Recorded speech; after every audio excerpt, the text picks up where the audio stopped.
C'est une jeune diplômée comme il y en a tant d'autres en Tunisie. Elle a 26 ans et travaille comme serveuse en attendant de trouver mieux. Mais depuis les propos incendiaires du président Kaïs Saïed, Nebras Magna a peur, car elle est tunisienne et noire. On m'a demandé ce que je faisais encore ici en Tunisie, alors que des gens se faisaient tuer. On m'a arrêté en pleine rue, on m'a dit « dégage, dégage ». D'autres m'ont accusé de ne pas être patriote ou d'être une demandeuse d'asile. Il y a plus de 3 semaines, le président Saïed a dénoncé lors d'un discours la présence de hordes de clandestins subsahariens et évoqué un complot visant à changer la composition démographique de la Tunisie. Depuis, les exactions racistes se multiplient contre les immigrés subsahariens, mais pas seulement. Sadia Mosba a documenté au moins 5 agressions de compatriotes tunisiens noirs.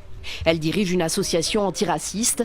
Ce jour-là, elle apporte des vivres à des migrants subsahariens qui sont à la rue. La vague de haine raciale qui s'est abattue sur eux les a privés de travail et de logement. En tant que Tunisienne noire, elle se sent d'autant plus solidaire parce qu'elle-même menacée. Aujourd'hui, la crainte, c'est que les subsahariens, étape 1, 2, les Tunisiens noirs. Nous sommes dans la peur, nous sommes effrayés comme tout le reste des gens, mais nous sommes un peu plus ciblés parce que nous sommes une population visible. Nous sommes une population visible et stigmatisée.